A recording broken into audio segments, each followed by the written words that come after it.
the Tabernacle of Testimony. We're going to be looking at a lot of the symbolism and what that symbolism meant. Today, the tabernacle, its implements, the sacrificial system, all of that is not necessarily something that for us. It's not kinesthetic for our sensibilities. We preserve animal life. Sacrifices are not something that, you know, we want to, a system that necessarily we have a desire to be a part of. But what we're going to see is that many of these implements had a great deal of importance for the priesthood and for Israel's prophets. These were another way that God had established at Mount Sinai for communicating his word to his servants, whether that be servants like King David, who wrote Psalms, or the prophets like Isaiah and Jeremiah. They came to understand many things that God was trying to convey through the study of the statutes of the law. And we're going to look at some of these tonight. So I'm going to go ahead and share. Let's see if I can find. Okay, I'm having trouble. This must be part of, okay, here we go. There we go. All right, so I'm going to wait a minute for this to show on your screen. Okay, so I see that it's on this screen, and as soon as it comes up for you guys, we are going to jump right in. So if you'll notice, I did only make it to page 660. I wanted to be kind of detailed because I wanted to cover, but I didn't want to go too far because I want there to be a clear foundation and a clear idea as to the material. And this is going to get very detailed as we lay a firm foundation for what some of the symbolism of the Tabernacle of Testimony, what it meant for Israel and her future. So just to recap, the tabernacle and the temple provided symbolism upon which David and the prophets built. Remember in Psalms 119, verse 54, David states that he had used the statutes of the law and he had based his psalms on them. He has said, your statutes have been the songs in the house of my pilgrimage. So the statutes are very important. And when we looked at the statutes, if you will recall, we found that the statutes specifically deal with things that brought you in contact with the tabernacle or later temple, and they brought you before the face of Yehovah. In fact, every single statute in one way or another had to do with coming before the place where Yehovah dwelt. So these statutes were very important in preserving the integrity of Israel's community and allowing her to appear before God. Now, the categories of constitution that we looked at last time, if you will remember, there are the laws, which is the Torah. And I did change this one from charge. Last time I had charge.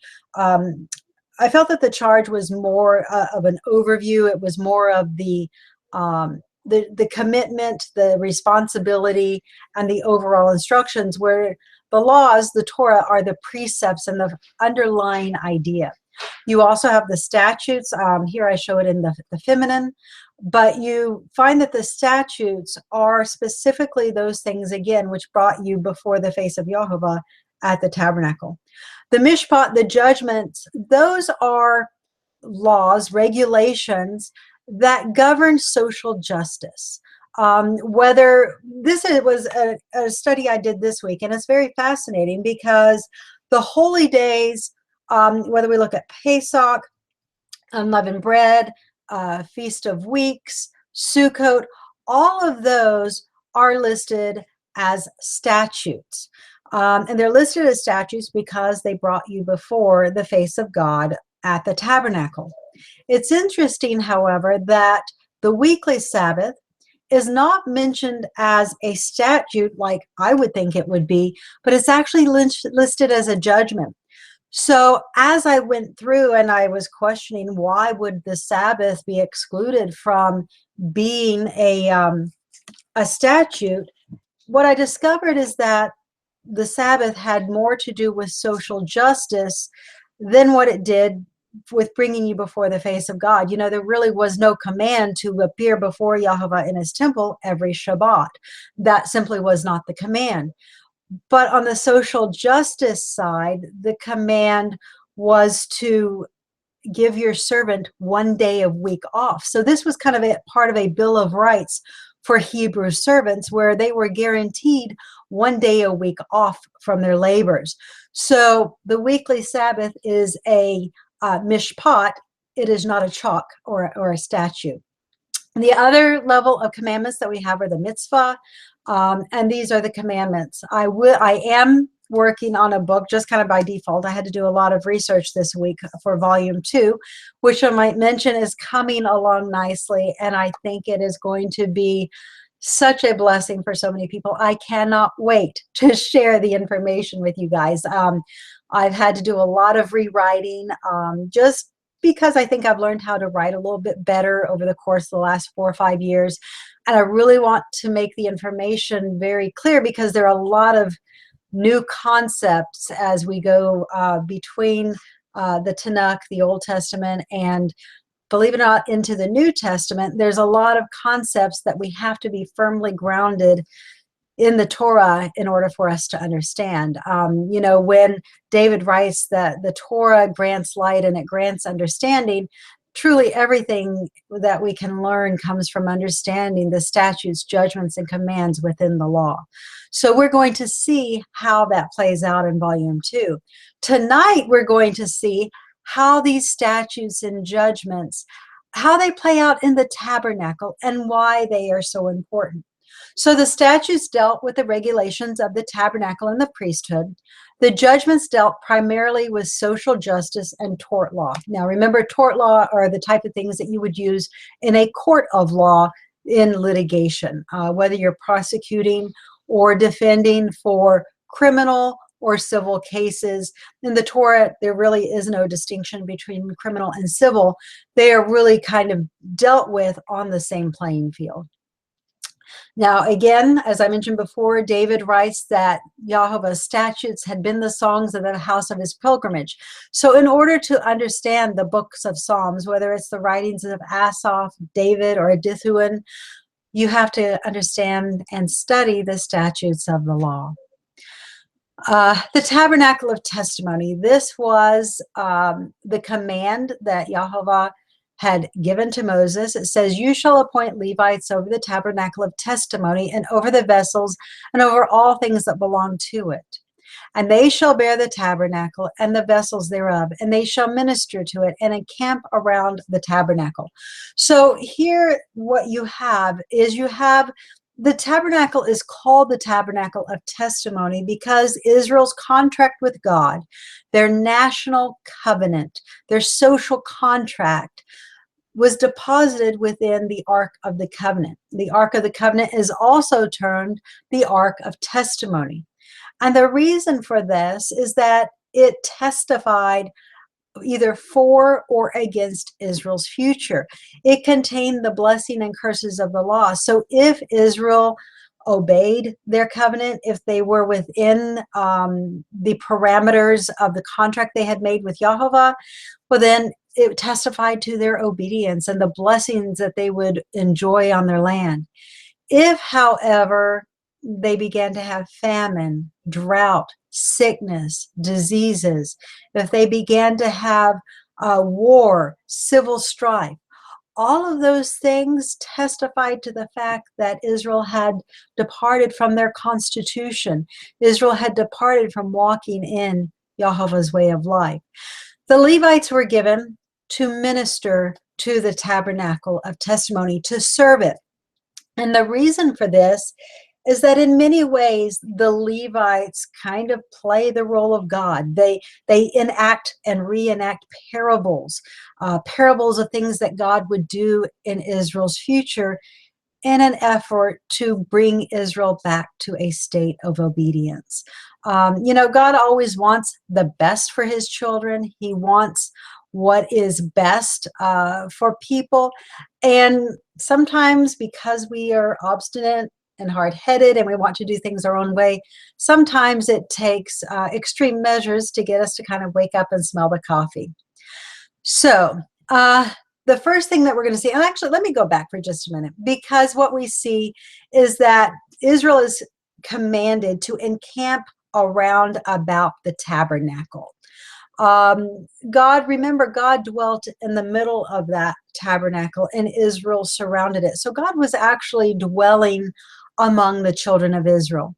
So now when Israel camps around the tabernacle, this was God's instruction. It says, every man of the children of Israel shall pitch by his own standard with the ensign of their father's house. Far off about the tabernacle of the congregation they shall pitch. And on the east side towards the rising of the sun, shall they of their standard of the camp of Judah pitch throughout all the armies. And Nashon, the son of Abinadab, shall be the captain of the children of Judah. And it goes on and it lists the different tribes and how they are supposed to surround the tabernacle. And this is a representation of how Israel would have surrounded the tabernacle. So notice that you have 3 tribes to the east, 3 tribes to the north, to the south, 3 tribes to the west, and 3 tribes to the north. This would have been the representation or the configuration that the tribes would have had surrounding the Tabernacle of Testimony. And they were there with their ensigns that were symbols of the different tribes of Israel. Slides are getting blurry. Let's see, are they too big? Let me see if I'm going to shrink it a little bit and see if that helps. It could also be the bandwidth. I'm not really sure. Let me know if it doesn't straighten up, Stephen. So the next thing that we find is that both the tabernacle and the later temple provided symbolic representation of the patriarchal covenants. After the Exodus, Moses divided Israel's tribes into 4 divisions, placing them on the 4 sides of the tabernacle. And again, we just looked at that. I'm going to continue on. This division symbolized the diaspora covenant by prophesying the day when Israel would be scattered to the north, the south, the east, and the west. Issachar, Judah, and Zebulun were to the east. Naphtali, Dan, and Asher were to the north. Benjamin, Ephraim, and Manasseh were to the west. And Gad, Reuben, and Simeon were to the south. So why did God tell them to do this? Why did he have the tribes surround the tabernacle in this particular manner? Well, if you will remember, God had made a covenant with Jacob. Jacob had inherited the covenants of Abraham. But when Jacob inherited them, he was, in his own lifetime, he was moving off of the promised land, going to Padan Aram as he fled from Esau. And God incorporates this leaving of the land that occurred in Jacob's life into his covenant with him when he appears to him at Bethel. So what we're going to find is that God takes that covenant and he incorporates it into the symbolism that is both in the tabernacle as well as the temple. So now I've gotten ahead of myself a little bit. There's various controversies over the temple and whether or not the temple was something that God had ordained. This is what David says when he transfers the kingdom into Solomon's hand. David and Solomon would have been co-regents for perhaps the last year or 2 of David's life before he died. And at a particular ceremony, perhaps at Sukkot, the last Sukkot of David's life, David transfers the kingdom into Solomon's hand, and he commissions his building of the temple, a permanent house for God instead of a temporary house of God. And this is what Scripture says. It says, "Then David gave to Solomon his son the pattern of the porch of the houses of it, and the treasuries of it, and the upper chambers of it." Hold on just a moment. Oh, the sound is good, but your chat is off. The chat is off. Oh, okay. Well, it is on for other people. I just had somebody else post. So I think she's looking into it right now. Yeah. Is that Cindy? Oh. You can, okay, they can hear you well. Okay. Okay, Cindy says she's able to chat. Okay, but they said that you can't see them on the chat. Okay. Okay. Has that been fixed? It should be. I'm seeing Cindy just posted, and so did Deb. So I might have to work on those technical difficulties a little bit later. So anyways, I'm going to continue on.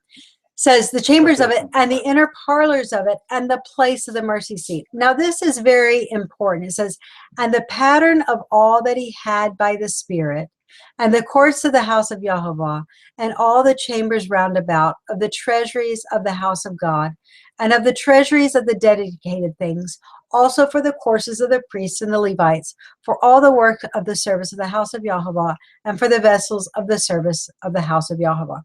So David, in this, David tells us that he understood how the temple should be built because Yehovah's Spirit had shown him how it should be configured. He had shown him the architecture. Yehovah's Spirit had caused David to understand the structure and the pattern of the temple. Now remember, keep in mind that David had studied. He had really put himself into the statutes of the law. He had built his Psalms off of those. So we can kind of get a good idea as to how David had been directed by God's Spirit to understand the structure of the temple. Now we're going to continue on with the next verse. It says, and for the altar of incense, refined gold by weight. And notice it says refined gold. Please remember that. And gold for the pattern of the chariot of cherubim. We're going to deal with that tonight as well.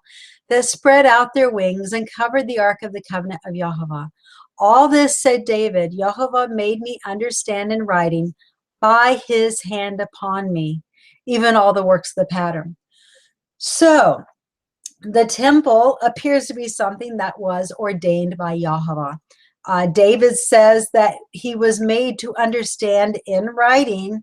In other words, David, as he wrote, he began to understand what those statutes meant. He began to understand how they should be applied. And beyond that, he began to understand how the temple should symbolically represent all the statutes of the law and why. So we have the tribes and the tabernacle in the wilderness surrounding the tabernacle. Something very is happening as well. Okay, so the text is worsening. Let me see. Okay, I'm going to go see if I can adjust my settings real quick. Let me see if I can do that. This may or may not work. I'm going to bump it up a notch. Let me see if that works. Let me know if I get Minnie Mouse again. If I get Minnie Mouse again, I will take it back down. I just bumped up the bandwidth so that, okay, I just bumped up the bandwidth so that hopefully the text on the screen is more clear. And for some reason, I am getting a residual here. I am not sure. Hopefully, okay, it's gone. So again, the people surrounded, the tribes surrounded the Tabernacle of Testimony. And I I directly mentioned the diaspora covenant. And this is what Yehovah had told to Jacob when he appeared before him with a ladder that went up to heaven. This is what God told him. He says, and behold, Yehovah stood above it, and he said, I am Yehovah, God of Abraham your father, the God of Isaac. The land whereon you lie, I will give it to you and your seed. And your seed shall be as the dust of the earth, and you shall spread abroad to the east, to the west, to the east, to the north, and to the south. And in you and your seed shall the families of the earth be blessed. Well, two things that we find right here. First of all, we find that Jacob's seed is going to be spread to the four corners of the earth, number one. Number two, we discover that this happens before the families of the earth are blessed in the seed of Jacob. So those are the two things that we find. But now notice how this covenant that God makes with Jacob is incorporated into a statute that is implemented within the temple. And this was part of David's instruction to Solomon. Says, or rather, I'm sorry, this was when Solomon built the temple. This is what he did. It says, he made a molten sea of 10 cubits from brim to brim, round in compass, and 5 cubits in the height of it. And a line of 30 cubits did compass it around about. And under it was a similitude of oxen, which did compass it around about, 10 in cubit, compassing the sea around about it. 2 rows of oxen were cast. When it was cast, it was good upon, and it was stood upon 12 oxen, 3 looking to the north, 3 looking to the west, 3 looking to the south, and 3 looking to the east. And the sea was set above them, and all their hind parts were inward. So what do we have here? If you notice, we have the exact same configuration of 3 tribes to the north, 3 to the south, 3 to the east, and 3 to the west. The same configuration that we had at the tabernacle in the wilderness. But what's different now is that now, on top of these oxen, which represent the 12 tribes of Israel, we have this huge, this incredible big bathtub. A bath is actually a measurement. It is not a reference to a physical bathtub, but it was in this bathtub that the priests were supposed to get in and wash themselves before they went to minister before Yehovah. And this bath held 3,000. So this becomes, I've highlighted this because this becomes an important factor, as we will see, with how the prophets interpret the statutes of the law. Now remember before that the altar was to be made of refined gold. So keep that in mind as well as we proceed on. So this is what the molten sea would have looked like, something like this. 3,000 baths, as you can tell, is pretty big. It's a pretty big hot tub, not quite a swimming pool, but you could definitely get in there and thoroughly immerse yourself and get completely clean. Other pictures that I have seen have shown where there may have been a spout coming out of the molten sea so that the priest could wash their hands. That's just an interpretation, but another possibility. The statutes of the law are really parables for prophecy. And we're going to see this as we continue to look at the statutes. This is one of the statutes of the law. The priesthood supervises sacrifices and holocausts.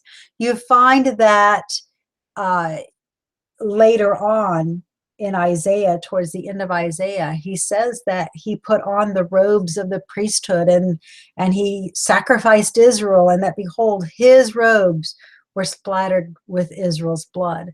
And again, he sacrificed them for their own sins because of their waywardness and because it was simply what justice demanded for Israel's horrific crimes. I'm not talking something that's just, petty theft here. I'm talking they would throw their children to the fire to Molech. They would rape, they would murder, they would have all sorts of crimes that occurred throughout Judah, Jerusalem, and Israel.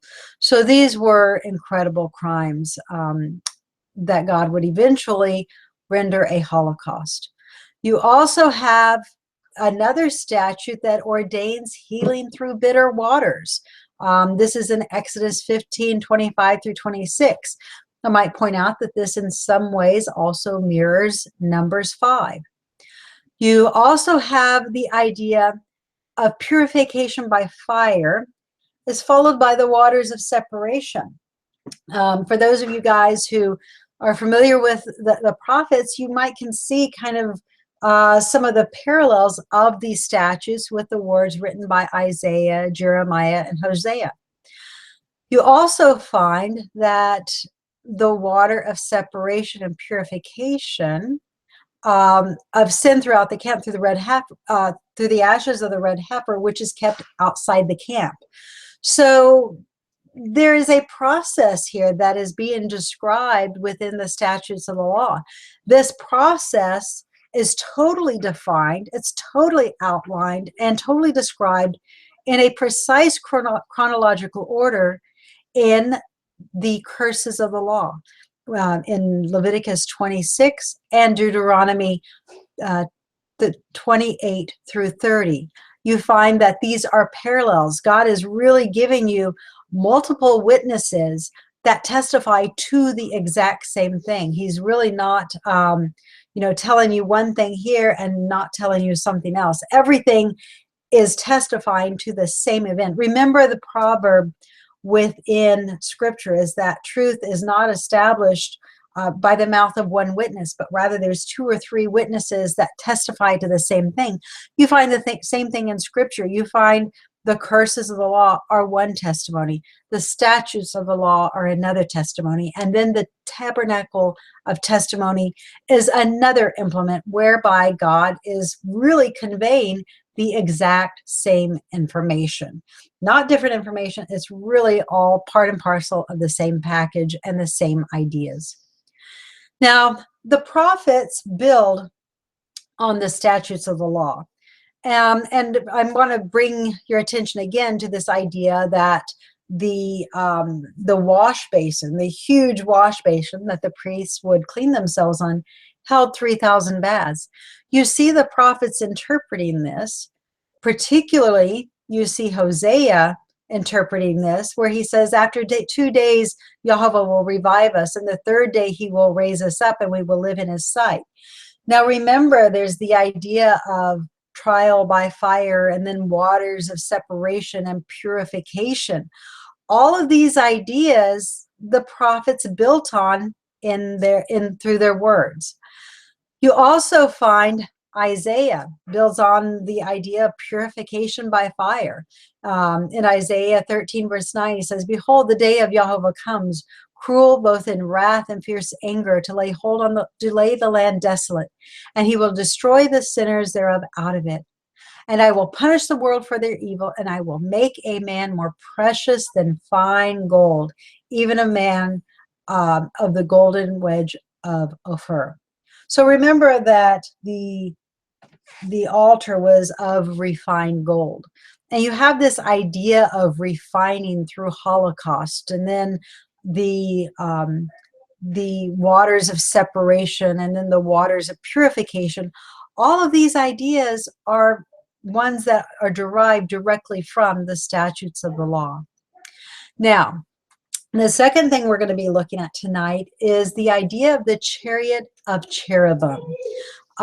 This was something that is unique in Israel's history. It's not something that is really discussed much, because it seems to be, there's just not a lot of understanding on it. So let's just go ahead and read what Solomon created for the temple. This was what Solomon did. It says, "And for the altar of incense, refined gold by weight, and the gold for the pattern of the chariot of the cherubim that spread out their wings and covered the ark of the covenant of Yehovah. All this," said David, "Yahweh made me to understand in writing by his hand upon me, even all the works of this pattern." So what is this chariot of the cherubim? This is kind of a unique phrase in all of Scripture. We remember we saw last week or 2 weeks ago that the cherubim represented the king and priest. Psalms 99 identified the priest, the king, the prophets as those that ministered before Yehovah, and they were the symbols of the cherubim that dwelt above the mercy seat. And it was in that mercy seat, above the constitutional covenant, that Israel was supposed to find righteousness, justice, and judgment. But we also find that there are two other cherubim that were much larger in structure, much larger in size, that Solomon placed looking over the Ark of the Covenant. They were 20 cubits in height, as it says right here. And we're going to go ahead and read this. It says, and in the most holy place, hold on, let me grab a quick drink of water. He made 2 cherubim of image work and overlaid them with gold. The wings of the cherubim spread themselves forth 20 cubits, and they stood on their feet, and their faces were inward. So, what is particular about these particular 2 cherubim? Well, you find the first cherubim is kind of unique. The first person in Israel's history. In Deuteronomy 18, God states that he will raise up among the Levites someone like unto Moses, who, when he issues a commandment and the people do not follow it, they will require it of him. This person will also have the ability to do perhaps a few extraordinary things. For instance, Samuel, and I am naming Samuel here as this chariot of cherubim in this particular case. You find that Samuel did indeed fulfill all of this. He spoke in Yehovah's name. He ordered the kingdom of Israel for the monarchy. He worked extensively with David to that regard. You also find that when Israel did not obey him, he called down rain and hail and incredible weather as a sign that Israel had departed from Yehovah and to show the power of Yehovah's might. So, and Moses did something similar to that when Abram and Dothan had rebelled. There was an earthquake that swallowed them up. So you find that both Moses and Samuel are able to do some incredible things that most of the other prophets in Israel's history do not do. So Samuel was the first cherubim because he lived during the monarchy era. He lived as the tabernacle, or as the temple rather, was being built or about to be built. The Chariot of Cherubim, however, is very, very unique in Israel's history. And this is what I had written, and this is going to be, let me give you the page number here, right on page 661. It says, the Chariot of Cherubim symbolically foretold of another prophet in particular who would live during the first temple era, a prophet who would stand out above all others, a prophet who would be the Chariot of the Cherubim. So, any guesses as to who this would designate? The answer, the second cherubim, is going to be Elijah. And this is what happened. It says, and it came to pass as they went on and talked that, behold, there appeared a chariot of fire and horses of fire, and that parted them. This is referring to both Elijah and Elisha. And it parted them asunder. And Elijah went up by a whirlwind into heaven. And Elisha saw, and he cried, my father, the chariot of Israel, and the horsemen thereof. And he saw him no more, and he took hold of his own clothes, and he rent them in 2 pieces.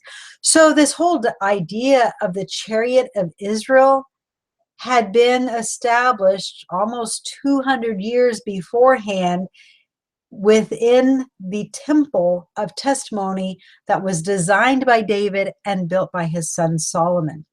So this is very unique.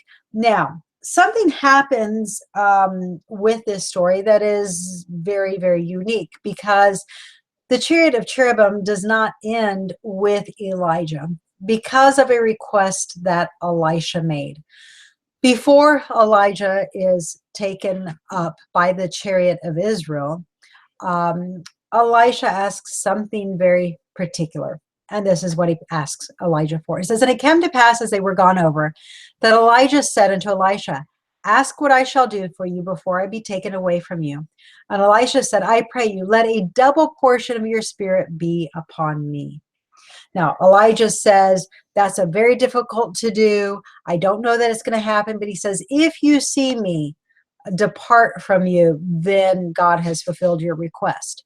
So Elisha does see that Elijah is taken from him. He sees that happening. And indeed, a double portion of Elijah's spirit does indeed rest on Elisha. And now he's able to do some of the miraculous things that Elijah did. Remember, Elijah called down fire from heaven upon Ahab's soldiers when they were trying to catch him. He later called down fire from heaven on Mount Tabor when they were, on Mount Carmel, when they were having the contest between the priest of Baal and Elijah. So there were some very unique things that Elijah was able to do, and Elisha was able to do those things as well. You find that he was able to throw a stick on the water and an axe head floated. You find that he was able to cure soup. He was able to multiply bread. You know, they had the ability to bring a dead boy back to life. You know, there's a lot of similarities here and redundancy between the stories. What was kind of unique with Elisha is that he had this tendency to kind of always change his mind. Elisha could very easily be influenced to renege on what he had said or to go back against what he had said. So that was unique in this situation. Now, you find that the spirit of Elijah that rests on Elisha affords him the same title as his predecessor. When Elisha was sick, Joash, the king of Israel, came to him and wept over his face. Now, Joash was facing an incredible threat from Syria, and this is when he came before him, and Elisha said, you know, beat your spears upon the ground, and he did it 3 times. Elisha was mad at him because he only did it 3 times. He says, well, look, God's only going to deliver you 3 times out of the king of Assyria. He says, would that you would have beaten those arrows into a pulp, that they don't exist any longer. So, but notice the phrase that Joash attributes to Elisha. He uses the same phrase for Elisha that Elisha had used of Elijah, and that is, oh, my father, the chariot of Israel and the horsemen thereof. So this was a very unique role that Elijah and Elisha played in Israel's history. No other prophet before or since has had anything like it. Now, that is indeed where I stopped for this evening. I was hoping to get into the pillars of Jachin and Boaz, which are very, very important because they deal specifically with the lineage of the house of Judah and the house of Levi, the 2 families that were given to rule over Israel. And we know from history, we know from scripture, that these 2 houses did not always rule justly. In fact, they oppressed the people. They abused their office. They used it for ill gain. And because of that, you saw a lot of judgment. You saw Assyria first, and then later Babylon come into the land of Israel and deport Israel, kill many of her leaders for the sins that they had committed in leading Israel astray. So as we get into the Boaz and Jachin pillars, it's going to be very fascinating, because what we're going to see is that the cubits of those pillars totally coincide with the lineage of David, down to there were 18 cubits and there were 18 generations. And we're also going to see the importance of a fillet of gold that only existed in 13 of those cubits. So it's going to be very, very fascinating as we go through this, and then we later see how those cubits relate to the day of Yehovah and the day of judgment that God had ordained, the day of Yehovah in Israel's future and today in our past. So if you've already read through the complete volume of Yahweh Exists, you know that one of the things that evidence that I do present is that the day of Yehovah, the day of judgment for Israel, is long in our past, and that what remains for us is actually a restoration, a time of joy, a time of thanksgiving, and not a time of sorrow where there are still a lot of atonement to be made. So that is a topic for the next coming weeks, the next few weeks. I'm going to go ahead and open it up for questions and comments. We are on a very long delay. I think we are a good one or maybe up to a minute delay. I'm not sure. Yeah, so the next one, thank you so much, Deb. Yeah, I will say, you know, I have been, volume 2 was actually my volume 1. It is what got me started down this road. And, you know, I wish I could share with you all the information that is in there, because it is truly, truly, I believe it's going to be changing for all the religions of the world, simply because it's evidence. It's not, you know, something that is mysterious or something that is far out there. It's just facts. It's, you know, this is what Scripture says, and this is what happens. So when you kind of go back to history, it kind of helps you understand some of those things. So anyways, I have enjoyed the time with you guys tonight. Any comments or questions or anything you'd like to add? I am more than open to that. These are new ideas. I know the Chariot of Cherubim was something that for me was really, I thought, kind of weird with how it worked. I was not expecting that. But when you look at where the terms and the phraseology are used, you see that the temple had ordained these things. So for me, when, you know, there are some of these bizarre stories in the Torah, whether we have Samson, whether we have his father Manoah, whether we have Elijah and Elisha, you know, these stories are sanctioned within the structure of the temple. So that to me appears to be a second witness to lead credibility to those stories rather than to undermine them. So, all right. Well, if there's no questions or comments, I'm going to go ahead and close the class out tonight. I will probably be, I am going to edit this video down simply because we had a lot of dead air in the beginning. So I will be having a new link to this session, and I will be posting that in the morning. I have to wait for the video to upload to YouTube first. So have a wonderful evening. Please join us at 10:30 tomorrow morning at United Israel here on YouTube. And I will be teaching at United Israel next Shabbat. So I look forward to seeing all of you guys. Then we will not have class next week. Remember, we are doing a bi-weekly schedule now to allow me more time to work on volume 2. So anyways, I look forward to seeing y'all, and have a wonderful evening. Shabbat Shalom.